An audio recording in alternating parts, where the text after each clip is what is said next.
again, and look who we've got with me once more. It's Ben. How are you, mate? I'm good, mate. How are you? Sound. Getting ready for a weekend away with Michael. Bleeding hell, I don't know what I've let myself in for there. Just a quick one. Just want to say thanks to all your subscribers, John. To say thanks for the feedback and all the stuff they say on the feedback. It's refreshing to see some nice Blues just commenting. So thanks for having me on. I'm sorry about Seamus Coleman, and I'll stop trying to swear. Listen, the people who watch the videos know Ben by now that we don't hold back. Do you know what I mean? And if people like it, that sounds. If they don't, then it's tough shit. We're not going to change for the minority of people, if you know what I mean. But some of the feedback I get as well, Ben, people saying it's great to have Ben on. You should get Ben on more. He talks sense. He talks, he knows what he's talking about. So you've had the feedback. I've had the feedback. And listen, with me and Michael have made up when you agreed to come on. So again, cheers for coming back. No worries, mate. Thank you very much. Okay, so listen, I haven't spoke to you much since Sunday after the performance against Tottenham. Have you stopped smiling yet? Oh, mate, the first 10 minutes, I couldn't believe what was going on. The ability to actually pass the ball to one another was just... I sat there with my dad and just like, what is going on here? We look good. It was just...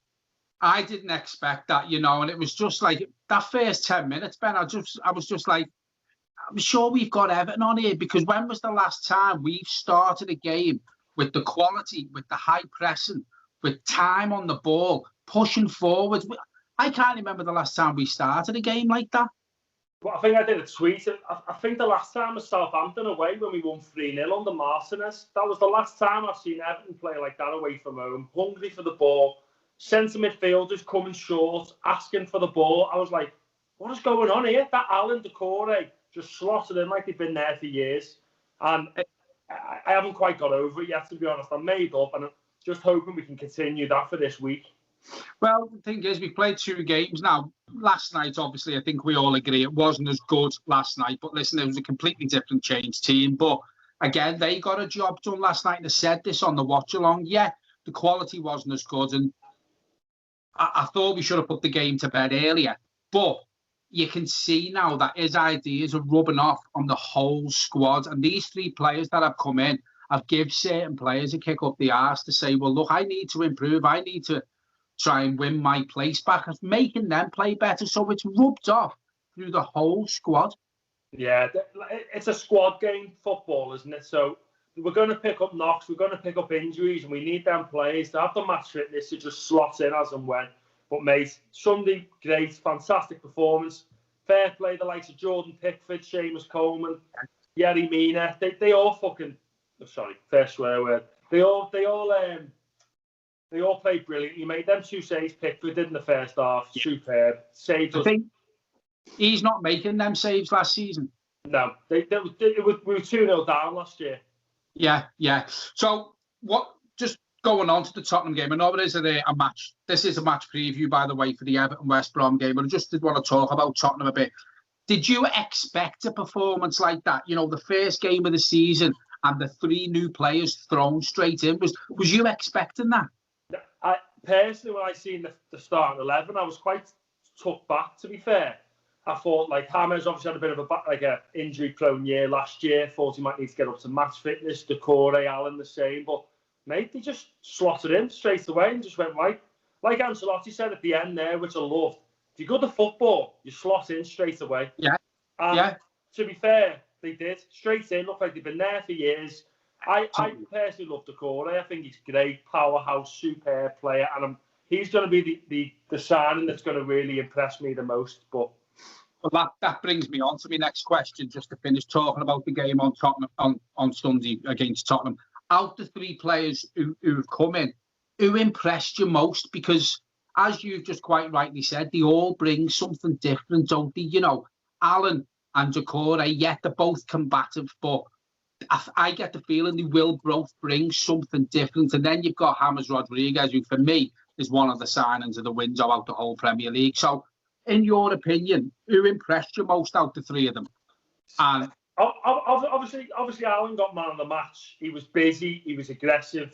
I love that video where Sigurdsson's pressing and he just goes, get out my way, and wins the ball. He's busy. He's active. I think he'll be a brilliant sign. It's what we've missed since Garner Gable.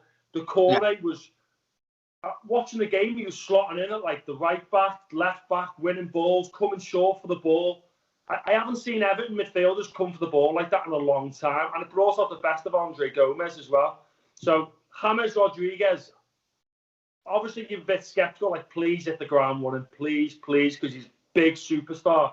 Mate, that Ben Davies, they just signed a left back because how good James Rodriguez played. He's basically ended that Ben Davies' career at Tottenham.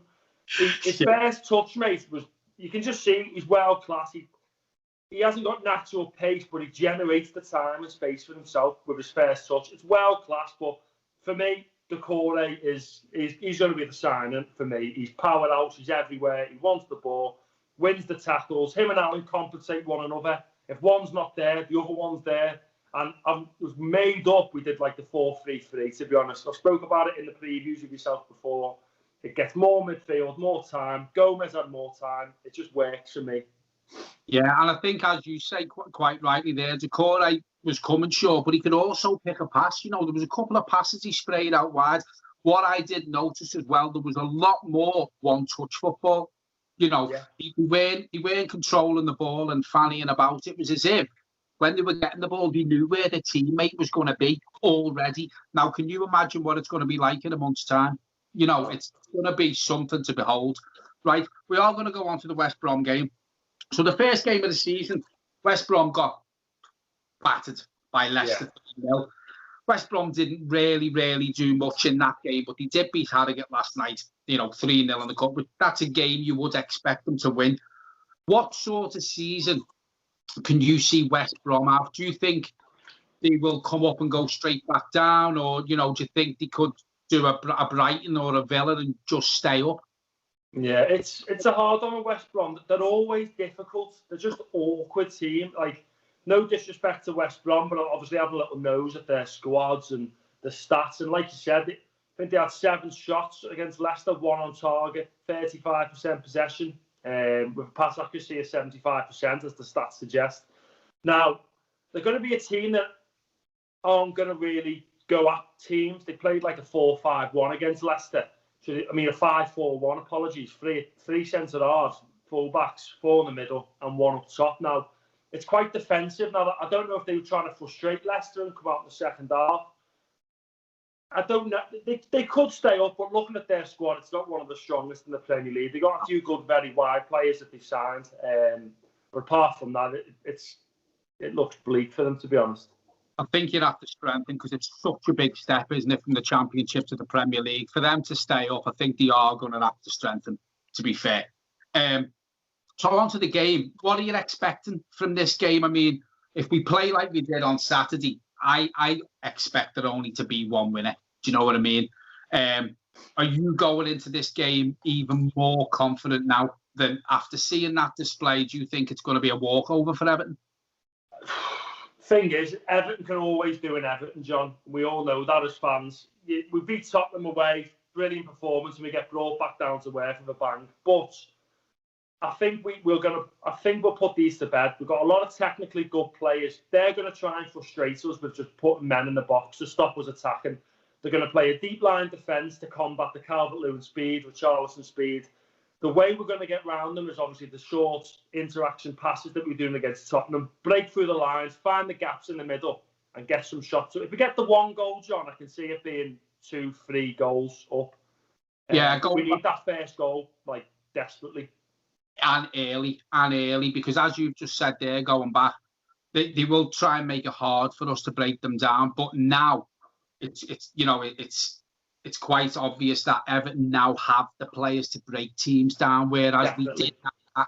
So if teams do come to the likes of Goodison Park and hold that back line and park the bus, last season we're worried about that. This season, I have no worries, Ben. I think we can easily break the majority of the Premier League teams now. I mean, going back to the formation that we can play, there was so many different formations that Ancelotti used yesterday. But every time he changed the formation, the football was still the same. You know what I mean? Every player knew his own position, his own job. We haven't had that for a long time. And I think the confidence that will have come from Sunday's win, first game of the season, 3 new players, and 3 new players rubbed off on the whole team on Sunday. You know, there was players there on Sunday. Look at Gomez, who had a poor season, in my opinion. Yeah, you know, definitely, yeah. Brilliant. I thought Michael Keane won a lot of headers. Yerry Mina looked more confident, as you say, Jordan Pickford. Jordan Pickford had a better game on Sunday, in my opinion. I've said this in my Premier League prediction. He was more confident because the back four were more confident. Yeah. Because the midfield give them confidence. So it rolls back. There was confidence all the way through the pitch. You know, it was a great header by Dominic Calvert-Lewin. Great ball. Honest to God, Duncan would have been proud of that. Right. As soon as you hit the net, I thought, is that going in? Yeah. Off the top corner. Well, do you know what made it harder to realise that it had gone in? Because the keeper didn't move. Yeah, didn't have a chance. Didn't have a chance. The ball was in. He just gone like that. He was static. Listen, it's an old saying, but that goal doesn't happen if the cross wasn't as good. Oh yeah, the cross was as good as the goal. Do you know what I mean? Lucas Dean was great as well. Back to his best, which was good. Yeah. Even Seamus. You know, Seamus had a good game, and I couldn't pick a bad player. I couldn't pick a bad player on Sunday. So if West Brom are going to get anything out of this game, where do you think they can hurt us? Because I know you did say you've looked at the squad. I mean, I don't know much about West Brom. I will be honest. I'm glad you've looked at the stats in their squad. Where can they hurt us? Because I think now teams are going to find it a lot harder to get in behind us now because of our field. So where do West Brom hurt us in a way that they may get something from the game? Yeah, it's obviously with them playing 5 at the back, they can leave their 2 wingers a bit more advanced. Now, the 2 players that stand out for me is obviously Matheus Pereira, they've got on the wing. He played 42 games last year for West Brom, scored 8 goals and had 16 assists. Now, people rave about him. There's a lot of interest in him if the West Brom weren't going to come up. He's fast, he's quick, he's skillful. He's a good winger, to be fair. And they've just signed that Dean Garner from West Ham as well. So last year he played 30 games with them, 8 goals, 6 assists. So if I can see them having a solid back 5 and leaving the 2 wingers in the gaps between, like the likes of where James Rodriguez, he doesn't get back as much. He could leave it in the gap there in front of Seamus Coleman. Same as Richarlison. If they leave the 2 wingers a bit more advanced, it might be a risk because we might be able to get behind them a lot more if they're not tracking back. But if they're going to do the counter-attacking football and leave 2 in the middle and them gaps, they could get a lot of crosses in for Robinson, their striker up front, who didn't have that particularly good year last year, but you never know. I'll take you back to when West Brom beat us 1-0 with Rondon up front. We battered them for the whole game, nick a goal, defend. And that's what I hope we can get past now with these technical players coming in. But they're the 2 that stand out for me in that team. Some good stats, good running, good take-on ability, quick, bit of flair. And they've got the likes of like Jake Livermore in the middle. He's been at Tottenham for years. He had 3 goals, 4 assists last year. So England international somehow. I think a few years ago he got a few caps with England. They got Kieran Gibbs from Arsenal. He plays left back for them. He could bomb up that left-hand side. He's always had a good left foot. So they've got players there, but them wingers especially for me are the 2 that we've got to watch. The stats you reeled off then for the winger, Ben, I mean, anyone with them stats in the Premier League would be proud of, wouldn't they? Do you know what I mean? And the players you've named, quite a few of them have got Premier League experience, so maybe this isn't going to be as big a walkover as what we're thinking. But in my opinion, I do think Everton will be strong for them, too strong for them. Do you know what I mean? Where do you think Everton can win it then? Well, we're obviously going to have a lot of the ball. We're going to have a lot of possession. We've got footballers who actually like to be on the ball now. So I think the way we're probably going to break them down is getting behind their fullbacks. If they're bombing forward, we'll have that space in the hole. You're going to have James tucking into that 10 position nicely, what he did the other day. So when the ball's on the left or the right, he can tuck in. He's going to generate a lot of space. Got Richarlison. We're very direct now for me. You've got players who are just willing to take on. I think Richarlison had 11 take-ons on Sunday, the most out of anyone in the Premier League, more than Adama Traore. I think he's second with 7. But it's good to see players like taking on players. And if we can get round the back of them, you've got the likes of Calvert-Lewin, win a lot of headers. If Rodriguez tucks into the 10 position, I think we can get behind them with short, intricate passing. I They're going to be deep, with no doubt about that. So that first goal is going to be massive. Get that goal, get them attacking us, and we can get behind them and score 2 or 3. Yeah, I totally agree with you, Ben. I think if we can break them down, get that first goal, as you say, they push forward, they leave gaps. You know, it could be 3-4, 5-0, you know, and the confidence Everton are playing with, I have no doubts that we will break them down, you know, and as you say, we're playing now the way Ancelotti's always liked to play because we've got the players. Now, last season is a completely different, you know, ball game, even compared to the one game we played in the Premier League. Every time we get the ball, we're looking to move it fast and go forward fast. We didn't have that with the likes of your Tom Davis and your Morgan Schneiderlin and your Fabian Dells. It was very slow. It was sideways. It was lethargic. Now, every time we get the ball, it's as if, let's see how quick we can score. Do you know what I mean? And it is, and it's confidence, and listen, it's reassuring because before we brought these 3 players, and me and Michael were slagging the club off, we were slagging Brands off, probably like you were, Ben. Do you know what I mean? We didn't know what to expect. We thought we were in shit creek, and all of a sudden, I've just seen a poll on Sky there, and all the votes were pointing to us finishing between 7th and 12th. Now, I actually think we can finish higher than that. You know, but listen, it's one game. Let's not get ahead of ourselves. We scored 4 goals in 2 games, clean sheets in both of them. Yeah. You know what I mean? So the players are going to be confident. And as I said before, Ben, give them a month of full training.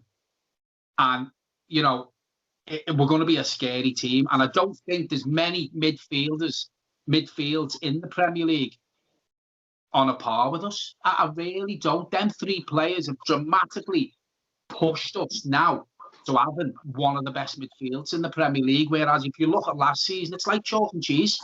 Yeah. Well, we're getting managers to actually rethink their tactics now. You look at Mourinho Sunday. He said, I'm getting Overani in the middle. Dele Alli gets hooked. Sissoko comes on. Next minute, the plans they've worked on all week are out the window. Yeah. And that's the fact from the 3 midfielders we've got in now. Sawyers and Livermore, Jake Livermore, are the 2 in the middle for West Brom. If they play 4 across the midfield, our 3 are going to have all the time in the world. There's going to be intricate, short passes, like we did to Spurs. Pass them out the game. Especially if their wingers go attacking, which they might not do, but they're going to have a lot of space. So if Gomez is going to push, because he was quite high, Gomez, which surprised me. He played like a bit of a 10, but not quite. It was like up and down, and it worked well. So he's going to have a lot of the ball. So is Decore. I think Allen's going to have the chance to sit more. I think them 2 are going to push up, and there'll be a lot of space between their defence and their midfield. But we've got the intelligence now, John, to tuck in. Richarlison can tuck in that gap. We've got Dean bombing around Richarlison, giving him the space. Coleman looked like he had his legs back on Sunday. He was bombing forward, wanting the ball with Rodriguez. And he did really well against Son for me. Fucking because Hammers won't track back as much, but I thought he did really well, and it was nice to see. So overall, mate, I think we've got a really good chance. We've just got to break them down, get that first goal early, settle everyone down, and we'll just go after them, play on nice football, and let's crush them. Let's really put teams to bed this year. Fuck the 1-0s. Let's just crush them. Yeah. Well, like last night, you know, all right, we got the goal, but was quite early on, but then it was a sort of a funny game, wasn't it? But then, you know, we did kill the game off eventually, and I thought it'd be harder against Salford. I thought we said this on the watch along, I thought they would have come with crunching tackles to injure players, you know, because you get that, don't you, with sometimes with lower league players. Maybe that's why we play Hammers last night as well. I don't know. But as you said there, Mourinho with his tactics on Sunday, he had no answer to the way Everton were changing the formations, and he looked void of ideas, which then relayed onto the players. And there's been a lot of shit, and I've said this on a couple of videos a while back. I get a feeling something's not right at Tottenham. Gareth Bale's not going to improve that dramatically, like we're hoping he will. Do you know what I mean? But listen, this is a West Brom preview video. Right, so I'm going to ask you what team you're going for on Saturday. I wouldn't change anyone, to be honest. I'd leave it the same. Get the match fitness, score a couple of early goals, get them crushed, and then we can look at starting to bring the subs on maybe a bit earlier. We've got the quality there, John. I got Anthony Gordon dying to get on, have a go. He looked brilliant last night. And Nkunku looked brilliant. He looks like a really, really good finding. Now, I thought we'd maybe sign a backup left back. I thought we might do, but he looks like he can just slot in now. So you said I said that last night, on the watch along. I said, when Bainesy left, we were all looking, thinking, well, do Everton need to strengthen there? He's come in, and if Luca Dean was out for 2 or 3 games, I'd have no problems with that young kid playing. I've seen a few funny tweets saying, can he play right back? I was just going to say that. I was just going to say that, and I tell you something now. I know Coleman had a good game on Sunday. Yeah. If he could play right back, I'd have no problem throwing him in, because I don't think John Joe Kenny's good for it, to be honest with you. So you're going with the same team. What score do you reckon? I think it's going to be 2-0 Everton. Right. I think they're going to frustrate us, but I think we'll get a 2-0 win. I think Pickford will get another clean sheet, because I think we'll have a lot of the ball. We just need to defend the corner as well. And I think we'll score our first goal from a set piece. Ancelotti's son is a David. He has improved our set pieces massively. Yeah. I don't think many teams have scored as many set pieces as we have. So I think the first goal will come from a set piece. I'm going to guess Yerry Mina header. And I think the second one will be a Rodriguez special. And it'll be 2-0. I'm telling you what, that would be absolutely fantastic. But I said this, our set pieces have dramatically improved. Do you remember last season we couldn't score from a corner? We couldn't even beat first. Couldn't even beat first man. Do you know what I mean? I'm the same as you. I'm going the same team. I don't see why we would change a winning team from obviously the league game. But I'm going 3-0. I think it's going to be an easy game to be fair. Right, listen, I'm going to leave it there, Ben. Thanks very much for coming back on again. Everyone, please hit the subscribe button and the bell button. I think the video we done last night, the views for the watch along and the match preview and the match reaction, I think we've got something like 15,000 views over 3 videos. Oh, amazing. So that's absolutely fantastic. I think we got 100 subs as well from last night. So listen, folks, keep telling your friends, keep telling your families, get over to the Blue Boys Network, give us a follow, hit the notification bell. Thanks very much for the donations lately as well. They are helping the channel. So listen, folks, thanks very much. We may be back on Saturday for the watch along.